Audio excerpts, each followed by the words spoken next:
അസ്സലാമു അലൈക്കും വറഹ്മത്തുള്ളാഹി തആല വബറകാത്ത്. പ്രിയപ്പെട്ട ഇർബദ് മീഡിയയിലെ കൂട്ടുകാരെ, എന്താ നിങ്ങളൊക്കെ വിശേഷം? സുഖമാണോ? അള്ളാഹു എല്ലാവർക്കും സന്തോഷവും സമാധാനവും നൽകട്ടെ. ഒരുപാട് ആളുകൾ ദുആ കൊണ്ട് വസിയത്ത് ചെയ്തിട്ടുണ്ട്. ഇൻഷാ അള്ളാഹ് ആരൊക്കെ ദുആ ചെയ്യാൻ പറഞ്ഞിട്ടുണ്ടോ അവരുടെ എല്ലാ പ്രയാസങ്ങളും ബുദ്ധിമുട്ടും പടച്ചോൻ തീർത്തു കൊടുക്കട്ടെ ഇൻഷാ അള്ളാഹ്. വേറെ എന്താണ്, അമലുകളൊക്കെ ഓരോരുത്തർ കാണുന്നു, ഓരോരുത്തർ ചെയ്യുന്നു. ചില ആളുകൾക്ക് ഫലം കിട്ടുന്നു, ചില ആളുകൾക്ക് ഫലം കിട്ടുന്നില്ല. അള്ളാഹുവാണ് എല്ലാവർക്കും ഫലം കൊടുക്കുന്നതും ഫലം കൊടുക്കാതിരിക്കുന്നതും. ഖൈറും ഷർറും മിനല്ലാഹി തആല എന്നല്ലേ. നിങ്ങൾ ആത്മാർത്ഥമായി ചെയ്തോളൂ ഇൻഷാ അള്ളാഹ്. ഒരു വട്ടം ചെയ്തിട്ട് ഫലം കിട്ടിയിട്ടില്ലെങ്കിൽ ഒന്നും കൂടി, രണ്ടും കൂടി, മൂന്ന് വട്ടമൊക്കെ ചെയ്ത് നോക്കൂ. ഇൻഷാ അള്ളാഹ് അള്ളാഹു ഫലം തരട്ടെ. എത്ര ചെയ്തിട്ടും ഫലം തരുന്നില്ലെങ്കിൽ ആ അമൽ മാറ്റിപ്പിടിച്ച് വേറെ ഏതെങ്കിലുമൊക്കെ അമൽ ചെയ്യാം ഇൻഷാ അള്ളാഹ്. ഏതായിരുന്നാലും ഇന്ന് ഞാൻ നിങ്ങൾക്ക് പറഞ്ഞു തരാൻ പോകുന്ന ഒരു അമൽ, ഇത് വലിയൊരു റാഹത്തും സന്തോഷമുള്ളൊരു അമലാണ്. മിനിങ്ങളെ, ഏകദേശം 8 വർഷത്തോളമായിട്ട് ഞാൻ ഈ അമൽ മറ്റുള്ളവർക്ക് ചെയ്തു കൊടുക്കുന്നു, പറഞ്ഞു കൊടുക്കുന്നു. അങ്ങനെയുള്ളൊരു അമലാണ് ഞാൻ നിങ്ങൾക്ക് പറഞ്ഞു തരാൻ പോകുന്നത് ഇൻഷാ അള്ളാഹ്. ഇത് ഏത് വിഷയത്തിനാണ് ഈ അമൽ ഉപയോഗിക്കേണ്ടത് എന്നുള്ളത് ആദ്യം പറയാം. മുഅ്മിനീങ്ങളെ, നമുക്കിടയിൽ പൈശാചികമായിട്ടുള്ള സിഹർ, കണ്ണ് സംബന്ധമായിട്ടുള്ള ബുദ്ധിമുട്ടുകളും ഉണ്ടാകും. അതല്ലാതെ സാധാ നോർമലി നമ്മൾ അനുഭവിക്കുന്ന രോഗങ്ങളും പ്രയാസങ്ങളൊക്കെ ഉണ്ടാവും, അല്ലേ? നമ്മൾ ഒരു ഉസ്താദിൻ്റെ അടുത്ത് പോയി ആ ഉസ്താദ് സിഹറാണെന്ന് പറഞ്ഞു, അല്ലെങ്കിൽ ഒരു തങ്ങളടുത്ത് പോയി അവർ കണ്ണേറാണ്, സിഹറാണെന്ന് പറഞ്ഞു. അതിന് അമൽ ചെയ്തു, പക്ഷെ മാറ്റമൊന്നുമില്ല. വേറൊരാളടുത്ത് പോയി അവർ പറയുന്നത് പോലെ അമൽ ചെയ്തു, സിഹറാണെന്ന് പറയുന്നു, മറ്റുള്ള കാര്യങ്ങളാണെന്ന് പറയുന്നു, ഭൂമിയുടെ പ്രശ്നമാണെന്ന് പറയുന്നു, അവർ പറയുന്നത് പോലെയൊക്കെ ചെയ്തു, പക്ഷെ മാറ്റമില്ല. ഇങ്ങനെ നമ്മൾ 1, 2, 3 ആളുകളുടെ അടുത്തൊക്കെ പോയി, പക്ഷെ നമ്മുടെ പ്രശ്നം എന്താണെന്ന് നമുക്ക് മനസ്സിലാകുന്നില്ല. ഇങ്ങനെയുള്ള ആളുകൾ ചെയ്യേണ്ട ഒരു പ്രധാന കാര്യമാണ്, ഇത്തരം ആളുകൾക്ക് മുമ്പ് ഒരു വീഡിയോ ഞാൻ ഇട്ടിട്ടുണ്ടായിരുന്നു, മുളക് ഒഴിഞ്ഞിട്ട് കത്തിക്കാൻ വേണ്ടി പറഞ്ഞിട്ട്. മുളക് കത്തിച്ച് അതിൻ്റെ സ്മെല്ല് നോക്കിയിട്ട് നമുക്ക് പ്രശ്നം കണ്ടുപിടിക്കാൻ പറ്റിയ ഒരു അമൽ ഇതിന് മുമ്പ് ഇട്ടിട്ടുണ്ടായിരുന്നു. അത് ചെയ്തിട്ട് ഒരുപാട് ആളുകൾക്ക് റിസൾട്ട് കിട്ടി. അത് ചെയ്യാത്തവരാണ് ഈ വീഡിയോ കാണുന്നതെങ്കിൽ നിങ്ങൾക്കത് ചെയ്യാവുന്നതാണ് ഇൻഷാ അള്ളാഹ്. ഇന്ന് ഞാൻ പറയാൻ പോകുന്നത്, നമ്മുടെ പ്രശ്നം എന്താണ്? സിഹറാണോ? പൈശാചികമായിട്ടുള്ള ബുദ്ധിമുട്ടാണോ? അതാണെങ്കിൽ നമുക്ക് എങ്ങനെ കണ്ടുപിടിക്കാം? സിഹറാണെന്ന് എങ്ങനെ ഉറപ്പിക്കാം? അല്ലെങ്കിൽ സാധാ നോർമലി നമ്മൾ അനുഭവിക്കുന്ന പ്രശ്നങ്ങളാണെന്ന് നമുക്ക് എങ്ങനെ അറിയാൻ പറ്റും? അതുമായി ബന്ധപ്പെട്ടൊരു വീഡിയോ ആണ് ഞാൻ പറയാൻ പോകുന്നത് ഇൻഷാ അള്ളാഹ്. ശ്രദ്ധിച്ച് കേട്ടോളി. ഇതിന് നമ്മൾ ചെയ്യേണ്ടത്, നമ്മൾ കാര്യമായിട്ട് നമുക്കിതിന് വേണ്ടത്, ബഹുമാനപ്പെട്ട സുലൈമാൻ നബി അലൈഹിസ്സലാത്തു വസ്സലാം, ഈ അമൽ ചെയ്യാൻ നമ്മൾ മുറുകെ പിടിക്കേണ്ട പ്രവാചകൻ സുലൈമാൻ നബിയാണ്. സുലൈമാൻ നബിയെക്കുറിച്ച് നിങ്ങൾക്കെല്ലാവർക്കും അറിയാലോ. ജിന്നിനെയും ഇൻസിനെയും എല്ലാവരെയും ഒരുപോലെ ഭരിച്ച പ്രവാചകനാണ്, ലോകമടക്കി ഭരിച്ച പ്രവാചകനാണ്, അല്ലേ? ജിന്ന്, ഇൻസ്, മലക്കുകൾ, എല്ലാവരെയും ഭരിച്ച ഒരു പ്രവാചകനാണ് സുലൈമാൻ നബി. സുലൈമാൻ നബിയുമായി ബന്ധപ്പെട്ടുള്ള ഒരു അമലാണ് നമ്മൾ ചെയ്യാൻ പോകുന്നത്. ഇതിന് നമുക്ക് ആവശ്യമായത് ഒരു വെള്ള കോട്ടൻ്റെ തുണി വേണം. ഒരു വെള്ള കോട്ടൻ്റെ തുണിയാണ് നമുക്ക് ആവശ്യമായിട്ടുള്ളത്. ഒരു 21 രൂപയും നമുക്ക് ആവശ്യമുണ്ട്. ഒരു കോട്ടൻ്റെ തുണിയും ഒരു 21 രൂപയും നമുക്ക് ആവശ്യം. ഒരു രോഗി നമ്മുടെ മുന്നിലുണ്ട്. ഇദ്ദേഹത്തിന് എപ്പോഴും അസുഖമാണ്, ഡോക്ടറെ കാണിച്ചിട്ടൊന്നും മാറുന്നില്ല. എന്നും തലവേദന, അല്ലെങ്കിൽ എന്നും പനി, അല്ലെങ്കിൽ എന്നും ക്ഷീണം, തളർച്ചയാണ്. ഇദ്ദേഹത്തിന് നമുക്ക് എന്താണെന്നൊന്ന് ചെക്ക് ചെയ്യാം, അല്ലേ? ഒരു ഉദാഹരണ സഹിതം പറയാം. ഈ മനുഷ്യന് രോഗം തന്നെയാണോ പൈശാചികമാണോ എന്ന് നമുക്ക് തിരിച്ചറിയണം. അതിനെന്താ വേണ്ടത്? ഈ മനുഷ്യനെ നല്ല ഇരുട്ടുള്ള ഒരു മുറിയിൽ കൊണ്ടുപോയി ഇരുത്തുക.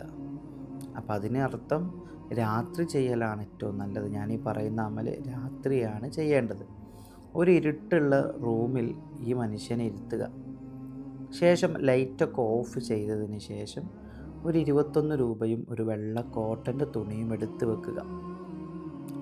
ശേഷം ലോകം അടക്കി ഭരിച്ച സുലൈമാൻ നബി തങ്ങൾ ഉപ്പാപ്പയുടെ ഹക്ക് ജാഹ് ബർക്കത്ത് കൊണ്ട്, ഞാനീ പറഞ്ഞു തരുന്നത് പോലെ പറയണം കേട്ടോ.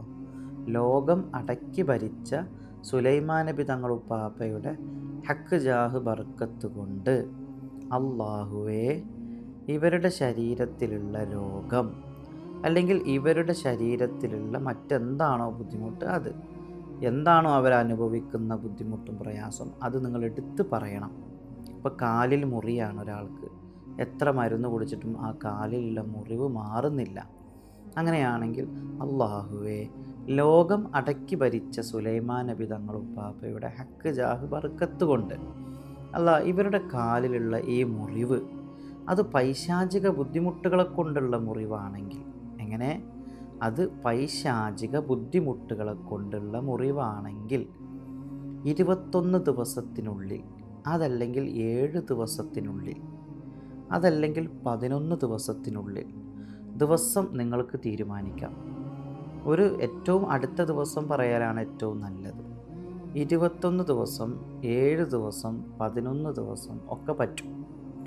അപ്പോൾ പടച്ച റബ്ബേ 7 ദിവസത്തിനുള്ളിൽ ലോകം അടക്കി ഭരിച്ച സുലൈമാൻ നബി തങ്ങളുപ്പാപ്പയുടെ ഹക്ക് ജാഹ് ബർക്കത്ത് കൊണ്ട് ഇത് പൈശാചിക ബുദ്ധിമുട്ടാണെങ്കിൽ എത്രയും പെട്ടെന്ന് ഒരു മാറ്റം കാണിച്ചു തരണം അല്ലാഹ്.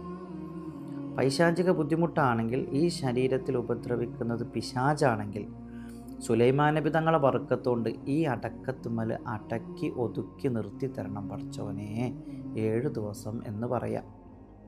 ഇങ്ങനെ 3 തവണ ആവർത്തിച്ച് പറയാം. ഒരു തവണ കൂടി പറയാം. ലോകം അടക്കി ഭരിച്ച സുലൈമാൻ നബി തങ്ങളുപ്പാപ്പയുടെ ഹക്ക് ജാഹ് ബർക്കത്ത് കൊണ്ട് അള്ളാഹുവേ ഈ മനുഷ്യൻ അനുഭവിക്കുന്ന പ്രയാസം ബുദ്ധിമുട്ടും സിഹറാണ്, കണ്ണ് നാവ് പിശാചിൻ്റെ ബുദ്ധിമുട്ടാണെങ്കിൽ അള്ളാഹുവേ സുലൈമാൻ നബി തങ്ങളുപ്പാപ്പാൻ്റെ ഹക്ക് ജാഹ് ബർക്കത്ത് കൊണ്ട് 7 ദിവസത്തിനുള്ളിൽ എന്ത് പിശാചാണെങ്കിലും എന്ത് നീചമൂർത്തികളാണെങ്കിലും തൽക്കാലം 7 ദിവസം അടങ്ങി ഒതുങ്ങി ശരീരത്തിൽ നിൽക്കണം എന്ന് പറയാം. ഇങ്ങനെ 3 തവണ പറഞ്ഞ് സുലൈമാൻ നബി തങ്ങളുപ്പാപ്പയുടെ പേരിൽ 21 ഫാത്തിഹ ഓതുക. ഒരു കാര്യം പ്രത്യേകം പറയാൻ മറന്നതാണ്, ശ്രദ്ധിക്കേണ്ട ഒരു കാര്യം, ഈ ഇരുന്നത് മുതൽ ഈ ചെയ്യുന്ന വ്യക്തിയല്ല, രോഗി ആർക്കാണോ ചെയ്തു കൊടുക്കുന്നത് ആ രോഗി ഉണ്ടല്ലോ, അദ്ദേഹം കട്ടിലിൽ ഇരുന്ന് കണ്ണടച്ച് അല്ലെങ്കിൽ കസാലയിൽ ഇരുന്ന് കണ്ണടച്ചിട്ട് വേണം ഇരിക്കാൻ, കണ്ണടച്ച് പിടിച്ചിട്ട് വേണം ഇരിക്കാൻ.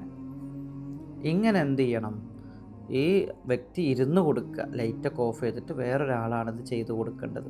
ഈ ആൾ 21 ഫാത്തിഹ സുലൈമാൻ നബി തങ്ങളുപ്പാപ്പയുടെ പേരിൽ ഓതണം. അപ്പോൾ സുലൈമാൻ നബി തങ്ങളുപ്പാപ്പാൻ്റെ പേരിൽ 21 ഫാത്തിഹ ഓതിയിട്ട് ഓരോ ഫാത്തിഹ ഓതുമ്പോഴും വലത്തെ ചെവിയിലും ഇടത്തെ ചെവിയിലും എന്ത് ചെയ്യണം, ഊതേണ്ടതുണ്ട്. 2 ചെവിയിലും ഇഷ്ഫി എന്ന് പറഞ്ഞിട്ട് നമ്മൾ ഊതണം. ഒരു ഫാത്തിഹ ഓതി കഴിഞ്ഞു, വലത്തെ ചെവിയിലും ഇടത്തെ ചെവിയിലും ഊതി, രണ്ടാമത്തെ ഫാത്തിഹ ഓതി വലത്തെ ചെവിയിലും ഇടത്തെ ചെവിയിലും ഊതി, അങ്ങനെ ഓരോ ഫാത്തിഹയ്ക്ക് ശേഷവും വലത്തെ ചെവിയിലും ഇടത്തെ ചെവിയിലും ഊതണം. അങ്ങനെ 21 ഫാത്തിഹ ഓതി കഴിഞ്ഞാൽ ആ എടുത്തു വെച്ച 21 രൂപയില്ലേ, അതെന്ത് ചെയ്യുക, 21 തവണ ഈ വ്യക്തിയുടെ തല ഒഴിയണം. ഈ തല 21 തവണ ഒഴിഞ്ഞിട്ട് ഈ വെള്ള കോട്ടൻ്റെ തുണിയിൽ ഈ പൈസ വെക്കുക. പൈസ വെച്ചതിന് ശേഷം നന്നായി പൊതിഞ്ഞ് നന്നായിട്ട് കെട്ടണം. കെട്ടിയതിന് ശേഷം ഈ പണം നിങ്ങൾ താമസിക്കുന്ന വീടിൻ്റെ ഏതെങ്കിലും ഒരു അലമാരയുടെയോ അല്ലെങ്കിൽ റാക്കിൻ്റെ മുകളിൽ എവിടെയെങ്കിലും എകരത്ത് കൈ തട്ടാത്ത സ്ഥലത്ത് എകരത്ത് കൊണ്ടുപോയി വെക്കുക. അതവിടെ നിന്നോട്ട്, അത് തൊടാനും പിടിക്കാനൊന്നും പോകണ്ട. 21 ദിവസം 7 ദിവസം എത്ര ദിവസമാണോ നിങ്ങളെ കണക്ക്, അത്ര ദിവസം അതവിടെ നിൽക്കട്ടെ. ആ ദിവസം കഴിഞ്ഞതിന് ശേഷം ആ പൈസ എന്താ ചെയ്യേണ്ടതെന്ന് ചോദിക്കും ചില ആളുകൾ. ഒന്നും ചെയ്യാനില്ല, ആ പൈസ എടുത്തിട്ട് പള്ളിയിലെ വല്ല നേർച്ചപ്പെട്ടിയിലോ അല്ലെങ്കിൽ വരുന്ന ഏതെങ്കിലും ഫക്കീറന്മാർക്കോ ആർക്കും കൊടുക്കാം.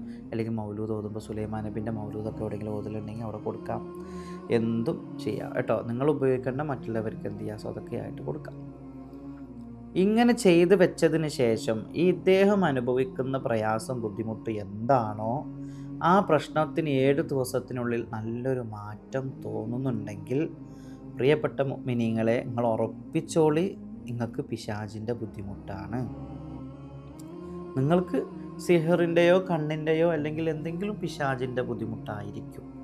ഇത് ചെയ്ത് വെച്ചിട്ട് മാറ്റമുണ്ടെങ്കിൽ നേരെ മറിച്ച് ഇത് ചെയ്ത് വെച്ചിട്ട് ഒരു മാറ്റവും ഇല്ലെങ്കിൽ പിന്നെ ആ റൂട്ടിലൂടെ വല്ലാതെ ഓടേണ്ട ആവശ്യമില്ല. നല്ല ഡോക്ടർമാരെ കാണാം, ചികിത്സിക്കാം. മനസ്സിലായോ? അങ്ങനെ ചെയ്യുന്നതാണ് നല്ലത്.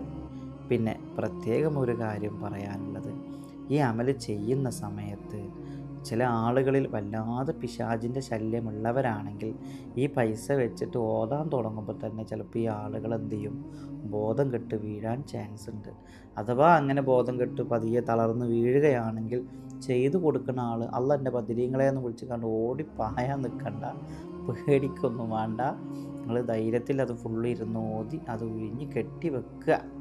അതിനുശേഷം ഒരു ഗ്ലാസ്സിൽ വെള്ളം എടുത്തിട്ട് എന്ത് ചെയ്യാം, അതിലൊരു 7 ആയത്തിൽ കുറിച്ച് ഊതിയിട്ട് ആ വെള്ളം കുടഞ്ഞ് ആ മനുഷ്യനെ എണീപ്പിക്കാവുന്നതാണ്. മനസ്സിലായോ? ചില ആളുകൾ ഇങ്ങനെ ചെയ്യുമ്പോൾ ബോധം കെട്ട് വീഴാറുണ്ട്. പിശാച് ആ ശരീരത്തിൽ നിന്ന് ഇറങ്ങുമ്പോൾ ബോധം കെട്ടിട്ടൊക്കെ വീഴാറുണ്ട്. ഇൻഷാ അല്ലാ ഈ അമലൊന്ന് ചെയ്തു നോക്കൂ. ഇത് കേൾക്കുന്നവർക്ക് ഇത് ചെയ്യാനുള്ള സമ്മതം ഞാൻ തരികയാണ്. ഈ അമൽ കേൾക്കുന്നവർക്ക്, ഈ വീഡിയോയിലൂടെ കേൾക്കുന്ന ആളുകൾക്ക് ഈ അമൽ ഞാൻ ചെയ്യാനുള്ള സമ്മതം തന്നു. നിങ്ങൾ മറ്റുള്ളവർക്ക് ചെയ്തു കൊടുക്കേണ്ട ആവശ്യമില്ല. മറ്റുള്ളവർക്ക് എന്ത് ചെയ്യണ്ട, ഇങ്ങനെ ചെയ്തു കൂടി ഫോണിൽ കൂടി പറഞ്ഞു കൊടുക്കേണ്ട ആവശ്യമില്ല കേട്ടോ. ഇൻഷാ അല്ലാ അതിനർത്ഥം കൂടുതൽ ആളുകൾക്ക് ഇത് പറഞ്ഞു കൊടുക്കുന്ന ആളുകളുണ്ടെങ്കിൽ അത് എന്നെ വിളിച്ച് ചോദിച്ചല്ലാതെ നിങ്ങൾ ചെയ്യരുത്. കാരണം ഇത് വലിയ കനകപ്പെട്ടൊരു അമലാണ്. ഇത് എല്ലാവർക്കും അങ്ങനെ ചെയ്തു കൊടുക്കാൻ പറ്റൂല. നിങ്ങൾ കേൾക്കുന്ന ആളുകൾ നിങ്ങളുടെ പേഴ്സണൽ ആവശ്യങ്ങൾക്ക് നിങ്ങൾക്കിത് ഉപയോഗിക്കാം. ഇൻഷാ അല്ലാഹ് അള്ളാഹു സ്വീകരിക്കട്ടെ. നിങ്ങളൊക്കെ എനിക്ക് വേണ്ടി ദ്വാരക്കലില്ലേ, നിങ്ങളൊക്കെ ദ്വാരക്കണം കേട്ടോ. കുറേ അമൽ ഞാൻ നിങ്ങൾക്ക് യൂട്യൂബിലൂടെ പറഞ്ഞു തരുന്നുണ്ട് അല്ലേ. എവിടെ മജ്‌ലിസ് ഉണ്ടെങ്കിലും അല്ലാഹ് ഇർബദ് മീഡിയയിലെ കൂട്ടുകാർക്ക് നല്ല റാഹത്തും സന്തോഷം കൊടുക്കണേ എന്ന് ഞാൻ എല്ലായിടത്തും ദ്വാരക്കലുണ്ട് അല്ലേ. എവിടെ മജ്‌ലിസിൽ എവിടെ പോയാലും അല്ലാഹ് നമ്മളെ യൂട്യൂബിലൂടെ വീഡിയോസ് കാണുന്ന അമലുകൾ ചെയ്യുന്നവർക്കൊക്കെ ഫലം കൊടുക്കണേ, അവരെ സ്വീകരിക്കണേ, അവരെ പ്രയാസം തീർക്കണേ എന്നൊക്കെ പറഞ്ഞ് ഞാൻ ദ്വാരക്കലുണ്ട്. നിങ്ങൾ ആരെങ്കിലും എനിക്ക് ദ്വാരക്കലുണ്ടോ? ആത്മാർത്ഥമായി എനിക്ക് ദ്വാരക്കലുണ്ടെങ്കിൽ നിങ്ങളൊന്ന് കമൻറ്റ് ഇട്ടാണ് ഉസ്താദേ ഞാൻ നിൽക്കും വേണ്ടി ദ്വാരക്കലുണ്ട് എന്നുള്ളത്. എത്ര ആൾ എനിക്കും വേണ്ടി എൻ്റെ കുടുംബത്തിന് വേണ്ടി ദ്വാരക്കുന്നുണ്ടെന്ന് അറിയാൻ വേണ്ടിയിട്ടാണ്. ഇൻഷാ അല്ലാഹ് ഏതായിരുന്നാലും അള്ളാഹു നമ്മളൊക്കെ സ്വീകരിക്കട്ടെ, നമ്മളെ അമലുകളൊക്കെ സ്വീകരിക്കട്ടെ.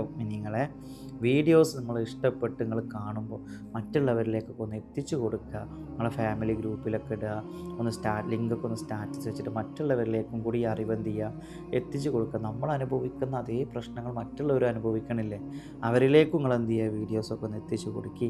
ഇൻഷാ അല്ലാഹ് അള്ളാഹു സ്വീകരിക്കട്ടെ. ഇൻഷാ അല്ലാഹ് ദുആ വസിയത്തോടെ അസ്സലാമു അലൈക്കും. പിന്നെ നമ്മളെ വെള്ളിയാഴ്ച മജ്‌ലിസാണ്, അതാരും മറന്നിട്ടില്ലല്ലോ. ഇൻഷാ അല്ലാഹ് അപ്പോൾ നമുക്ക് കാണാം. അസ്സലാമു അലൈക്കും വറഹ്മത്തുള്ളാഹി.